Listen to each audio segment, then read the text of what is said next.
कांग्रेस नेता अशोक गहलोत ने पश्चिम बंगाल विधानसभा चुनाव 2026 पर कहा, 4 तारीख का इंतजार कीजिए। चुनाव से पहले कहना आसान नहीं है। चुनाव इस तरह का है कि भविष्यवाणी नहीं हो सकती।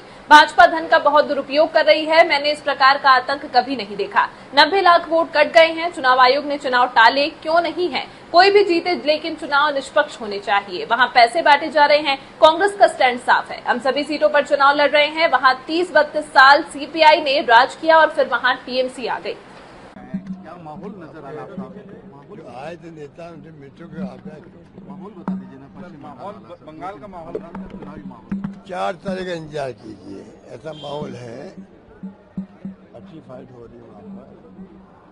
और पहले कहना बड़ा आसान नहीं है। चुनाव इस प्रकार का हो रहा है अभी भविष्यवाणी नहीं हो सकती है।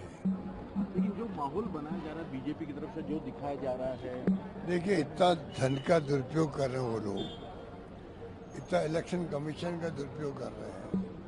मेरी जान आज़ादी के बाद में इस बार जो इलेक्शन कमीशन की भूमिका हुई है बंगाल में, मेरी समझ में इस प्रकार का आतंक कभी देखा नहीं। FIR का आतंक अलग है। 90 लाख वोट कट गए, उसमें 31 लाख वोट सही पाए गए और सुप्रीम कोर्ट ने कहा आप तो बैठाइए जुडिशियल ऑफिसर्स को, न्यायाधीशों को। वो टीमें बनी, वो भी 31 लाख को जांच नहीं कर पाई। कोई 137 वोट कैसा कुछ किया, 137 वोट। आप सोच सकते हो, मेरी दृष्टि में तो चुनाव पोस्टपोन क्यों नहीं किए इलेक्शन कमीशन ने?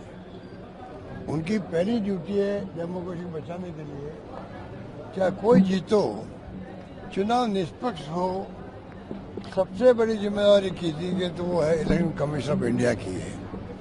उसमें कोई जुडिशरी हो, प्रशासनिक लोग हो, सरकार हो, कोई मायने नहीं। चुनाव आयोग की जिम्मेदारी है। डेमोक्रेसी तभी बढ़ती है तब निष्पक्ष चुनाव हो, और चुनाव में कोई जीते पार्टी अलग बात है। वहाँ पर जो सड़कों पे उतारे गए CASF के या CRPF के बंदूकें लगी हुई है, क्या बख्तरबंद गाड़ियाँ, तो क्या हो क्या रहा देश के अंदर, क्या हो रहा है? इस रूप में वहाँ पर डराया गया है, धमका गया है और पैसे बांटे जा रहे हैं। मतलब कोई ऐसा साधन नहीं है जो उन्होंने नहीं लगाया हो। वो अलग बात है, 6 महीने पहले लोगों को बैठा दिया, बेच दिया पूरे देश से लोगों को, कुछ 6 महीने कुछ 3 महीने। उसमें हम लोग उनकी कोई शिकायत नहीं कर सकते, क्योंकि वो तो एक तरीका है चुनाव लड़ने का अलग अलग। उन्होंने अपनाया तरीका एडवांस में कन्विंसिंग करने का, घर घर जाने का, मैनेजमेंट करने का। उस पर मुझे कोई शिकायत नहीं है, बस शिकायत इस बात की है। बाकी जो हथकंडे अपनाए जा रहे हैं, धन का दुरुपयोग हो रहा है, और क्या सब काम लिया, क्या वो बख्तरबंद गाड़ी है, सड़कों में घूम रही थी वहाँ पर। इसको हम क्या कहें? FIR के माध्यम से लोग वोट कट गए हैं, कई लोग वोट दे नहीं पा रहे हैं। अगर वोट यहाँ पैदा हुआ व्यक्ति नहीं दे पाएगा तो इससे बड़ा क्राइम क्या होगा? सुप्रीम कोर्ट भी यही कह रहा है। ये माहौल में हम क्या बताएं आपको, कौन जीत रहा है कौन हार रहा है? कोई व्यक्ति मुझे नहीं मिला जो किले कट अपनी बात कह रहा हो। साहब ये होने जा रहा है। अगर बीजेपी माइनर व्यक्ति कोई मिल गया, पत्रकार भी, तो वो उस ढंग की बात कर रहा है। TMC का पत्रकार को मिल गया तो उस ढंग की बात कर रहा है।